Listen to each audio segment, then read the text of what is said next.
In researching for this, I started to convince myself of a story that could well be untrue. However, I'm starting to see the pieces fall together as if I'm looking at the code in the Matrix, but I might be going insane. Let's start with the premise. The Haas F1 team isn't long for this world, at least not in the state it is in today. Haas have struggled at the bottom of the pack for most of their time in F1.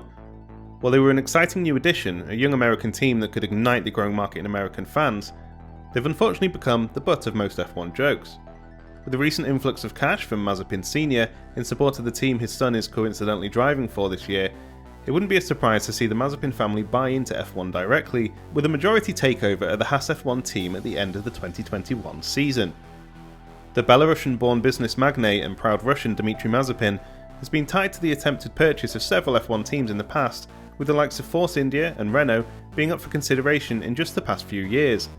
Now with his son in the struggling Haas F1 team, it makes some sense for the businessman to turn his attentions to pulling the struggling team from the ashes.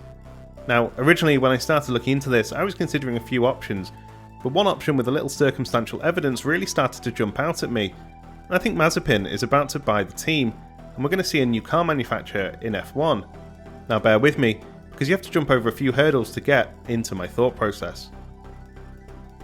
Dmitry Mazepin, using the sponsorship of his company Uralkali, has clearly made a sizable cash injection into the Haas F1 team, but this is just the first step in his takeover bid. Haas have ruled out putting up much of a fight in the 2021 season, and you can quite easily see the reasons that Gene Haas, the current owner of the company, might be looking for a way out, even given the fact he signed the Concord Agreement in 2020. Assuming, then, that Mazepin pushes his investment to buy the team when it inevitably becomes available, let's say once the anti-doping ban on Russian representation has been dropped, we would see the end of the Haas era in F1. This would no doubt result in a name change, with Haas being so directly in reference to the current team's owner Gene Haas. While a name change may not seem like a big deal, because how important is the name anyway, it actually could lead to some quite interesting developments. When Lawrence Stroll bought Force India, he didn't name it Stroll Racing. He could have done, but the chance to have his son Lance in the driving seat of one of the cars, a practice of nepotism if ever I've seen one, would have looked even worse under the wrong name. Now, a year and a bit into the ownership of the team, we've got Aston Martin Racing, a name that brings a lot of legitimacy and respect along with it, as well as acting as a great marketing tool for the brand. With this in mind, why wouldn't we see Mazepin taking a similar route, picking up the support of a car manufacturer on his way into the sport? With the new engine regulations looming, now is a great time for another manufacturer to join the sport. These big regulation changes, like the introduction of the hybrid era, are known to cause a shuffle of the pack and give teams a chance where they otherwise had been stuck in the middle or at the back. Other teams, however, will find themselves falling to the back, as they've been in the case with Williams over the course of the latest era. So who could we see joining the grid under the Mazepin-owned team? Just a quick note, I did quite a lot of research, but I couldn't find any clear links to a manufacturer and Mazepin. That isn't to say there isn't one, but I couldn't find anything clear. So, to me, there was no obvious answer. However, there's nothing to say that Mazepin won't buy into a car manufacturer in the same way that Stroll bought into Aston Martin. So you might think we see the return of BMW, or perhaps the introduction of Porsche or Audi onto the grid. But unfortunately, I don't think that's going to be the case, as cool as it would be to have some of those well-known names show up.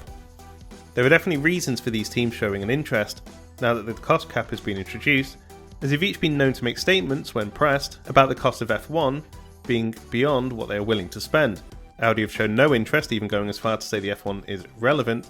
Porsche did have its showing in the sport in the early years. So here we have the 804 chassis. But again, the cost of the sport has pushed them to the motorsports that is more relevant to its brand, like the WEC. I think we could see the return of BMW in the sport, but I'll leave that for a conversation for another day. For me, however, there is a clear reason why these well-known European manufacturers wouldn't like to entertain a partnership with the Mazepin F1 team. It's just not worth the potential storm.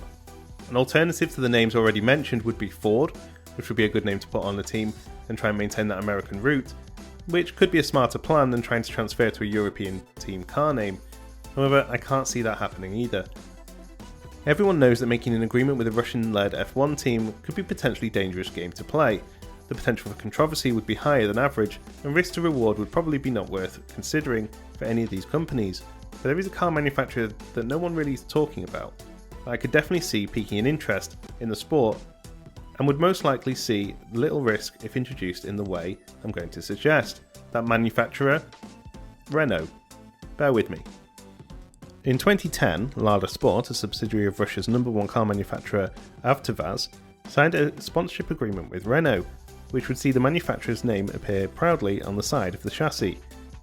This was in celebration of Renault signing a Russian driver for the season. Avtovaz is now part of the Alliance Rostec Auto Company, which the Renault Group own a controlling stake of. I've not found any solid connection between Mazepin and Avtovaz, but I couldn't see a reason why those connections couldn't or wouldn't be formed. It would also make good business sense. Using a Renault Group brand would subsidise the cost of the team for Mazepin, making them effectively a sponsor.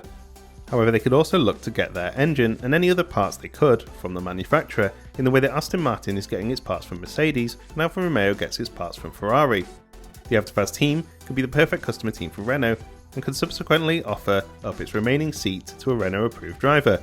Let's be real, Nikita Mazepin isn't going anywhere anytime soon. Additionally, it would take some of the heat off Mazepin. As with Aston Martin and Lawrence Stroll, the name would bring legitimacy to a team that is obviously owned for the sake of his son's career. Another reason I'd like this theory is because it adds some reason that Renault changed its name to Alpine for the 2021 season. Would it make sense to have two Renault Group brands, with one of them being called Renault? No, I don't think so. But could Renault help run two teams, Alpine and Avtovaz? I don't see why not. The only thing left to discuss is the name. I'm not convinced that Avtovaz is the name, not directly at least, and to be honest it's really not used for the manufacture of cars anyway, with the cars themselves taking the Lada name.